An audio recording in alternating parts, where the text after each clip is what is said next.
আজকে লুকিয়েছিল। অবশেষে যখনই এই সুড়ঙ্গ পথ খালি দেখলো, 10 থেকে 12 জন ছিল, তারা আজকে ঝুঁকে যে 10 জন সাহাবী রাসূলকে নির্জম ভাবে এমন ভাবে কতল করেছেন। তাদের মধ্যে থেকে একজন ছিল 7, 1 নয় 2 নয় 70 থেকে 80টা সারা শরীরে তীরের আজকে বল্লমের আজ আঘাত ছিল। জোরে বলে তার বোন চিনতে পেরেছিল না ইনি কে ছিল। অবশেষে তারপরের একটা চিহ্ন ছিল, সেটা কি? তার আজকে চোখের ভুরুতে একটা তিল ছিল। এই তিল দেখার পর বুঝতে পারলেন কেন সারা শরীর 70 থেকে 80 ভাগে হয়ে গেছিল, অংশতে পরিণত হয়েছিল।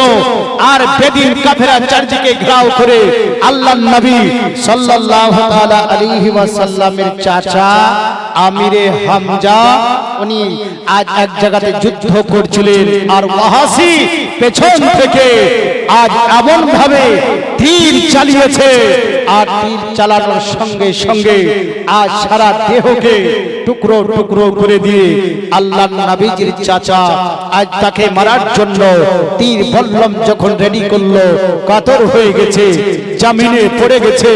আল্লাহ রাসূলের কি করলেন? চাচা জামিনে পড়ে গিয়ে সঙ্গে সঙ্গে আজ ইন্তেকাল করলেন, শহীদের দরওয়াজা পেলেন। জোরে বলেন, চিন্তা করেন। এবং আল্লাহ রাসূল সাল্লাল্লাহু তাআলা আলাইহি ওয়াসাল্লামকে আল্লাহ নবী নিষেধ করেছিলেন তাদেরকে, কিন্তু তারা চলে এসেছিল গানিমাতের মাল নেওয়ার জন্য। আজ সব বেদির কাফেরদের মাল সম্পদ নেওয়ার জন্য সবাই চলে আসে। এরই ফাঁকে আর তারা আজকে যুদ্ধে হামলা করে দিয়েছিল, আর মুসলমানের 70 জন সাহাবী আজ শহীদ হয়েছিল। আল্লাহ রাসূল সাল্লাল্লাহু তাআলা আলাইহি সাল্লামকে নিশানা করে তীর বল্লম হাজার হাজার মারে হযরতে তালহা রাদিয়াল্লাহু তাআলা আনহু আল্লাহর নবীকে চারিপাশ দিয়ে আজকে নিজে ঢাল তৈরি হয়ে, ইয়া রাসূলুল্লাহ আজ আমি নিজে ঢাল তৈরি হয়ে আজ তীর বল্লম করার উঠবো। একটু জোরে বলুন সুবহানাল্লাহ। আমার নবী মুস্তাফাকে বললেন, ইয়া রাসূলুল্লাহ আপনি একটু ছুটিয়ে যান। একজন বেদিন কাফের এক তলোয়ারে কাঁটাওয়ালা তলোয়ার মেরেছিলেন, আর সঙ্গে সঙ্গে আবু তালহা নিজের হাত দিয়ে রুখতে গেছিলেন, নিজের আঙুলগুলো এমন ভাবে কেটেছিল, কেটে নবীজির আমার মাথা মোবারকে ওই তলোয়ারের যে ব্রেকের মতন কাটা ছিল, রাসূলুল্লাহর কি হলো?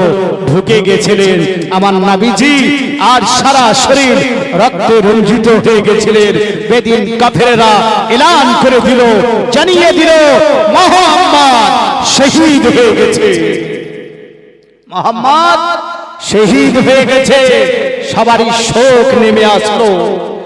এদিকে হযরতে হানজালা রাদিয়াল্লাহু তাআলা আনহু আল্লাহর নবীজিকে এত মহব্বত করেছেন, ভালোবেসেছেন।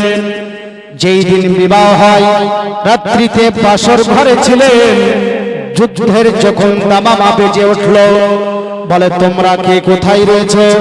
উহুদের ময়দানে যুদ্ধের জন্য রেডি হও। বলে চলো চলো, মক্কা থেকে যুদ্ধের জন্য চলে এসেছে ইসলামকে রক্ষার জন্য। তোমরা দেরি করো না, যুদ্ধের সামানপত্র গুটিয়ে নাও এবং উহুদের ময়দানে চলে যাও। আল্লাহর নবীজি এলান করার সঙ্গে সঙ্গে সাহাবী রাসূল চতুর্দিকে এলান করার জন্য বলে দিলেন। অনেক সাহাবী রাসূল ছিলেন, তাদের মধ্যে থেকে আরেকজন সাহাবী ছিলেন, যার নাম হলো জুলাইবির। ইনি দেখতে কালো ছিল, যার নাম হলে তাকে আজকে ডাকাও হতো গোরাবুল আরব বলে।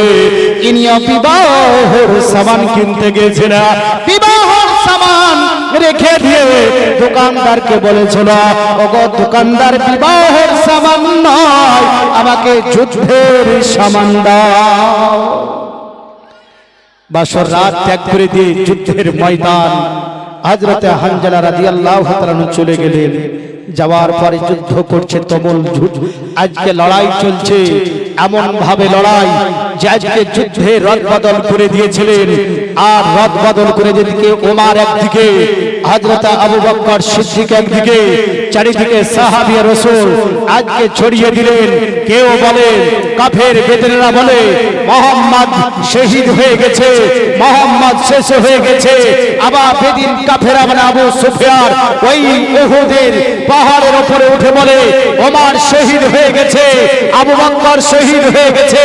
বিখ্যাত বিখ্যাত সাহাবী রাসূল শহীদ হয়ে গেছে।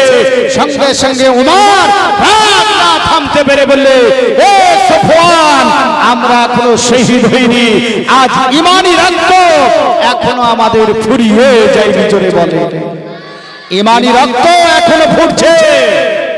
আজ কৌশল করে তোমরা আমাদের সঙ্গে আজ বেঈমানি করেছো, এর জন্য অনেক সাহাবী রাসূলকে শহীদ হতে হয়েছে। যুদ্ধের ময়দান পরিবর্তন হয়ে গেল। কিন্তু ব্রাদার ইসলাম দেখেন আল্লাহর নবীজি সাহাবী হযরত হানজালা রাদিয়াল্লাহু তাআলা আনহু ইনিও যুদ্ধ করতে করতে যখন শহীদ হয়ে গেল, আর শহীদ হওয়ার পর যুদ্ধের যখন দামামা থেমে গেল, চারিদিকে সংবাদ ছড়িয়ে গেল নবীজিকে শহীদ করে দিয়েছে। আপাপন ছেলের শহীদ যে হয়েছে তার খেয়াল থাকে না, সবাই নবীজির খোঁজ করতে করতে উহুদের ময়দানে চলে গেলেন। আমার নবীজি কোথায়, নবীজি কোথায়? আর বাড়ি ত্যাগ করে দিলেন, সন্তানকে ত্যাগ করে দিলেন, সবাইকে ত্যাগ করে দিয়ে উহুদের প্রান্তে গেলে কিন্তু নবীজি দন্দন মোবারক শহীদ হয়ে রক্তে রঞ্জিত হয়ে গেছিলেন। একটু জোরে বলুন সুবহানাল্লাহ। হযরত হানজালা রাদিয়াল্লাহু তাআলা আনহু ইনিও শহীদ হয়ে গেছে। অবশেষে আল্লাহর নবী সাল্লাল্লাহু তাআলা আলাইহি ওয়াসাল্লামের খোঁজ যখন সবাই পেলেন তবে তৃপ্তি আসলো। কিন্তু প্রাণ ইসলাম হানজালা রাদিয়াল্লাহু তাআলা আনহুর স্ত্রী আল্লাহর নবীজির নিকটে গেল, ইয়া রাসূলুল্লাহ ইয়া হাবিবাল্লাহ আমার স্বামী গোসল না করে যুদ্ধের ময়দানে চলে এসেছে, যুদ্ধের জন্য চলে এসেছে। ইয়া রাসূলুল্লাহ ইয়া হাবিবাল্লাহ নবীজি আমার নবী বললেন তুমি কোন রকমের চিন্তা করিও না, ওগো নবীজি তাকে ফরজ গোসলের প্রয়োজন রয়েছে।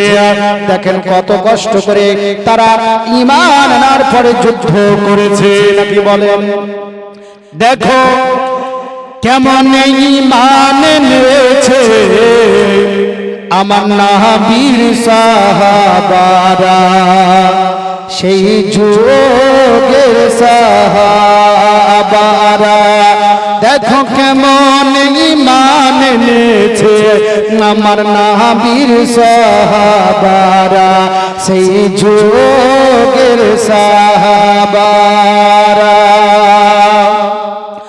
হযরত বেলাল এনেছে ঈমান কত কষ্ট করে, মরুভূমির গরম বালি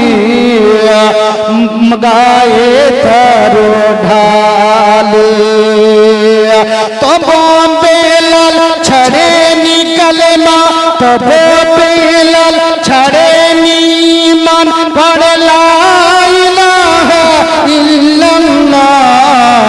দেখো কেমন ঈমান এনেছে আমার নবীর সাহাবারা, সেই যুগের সাহাবারা। জোরে বলেন।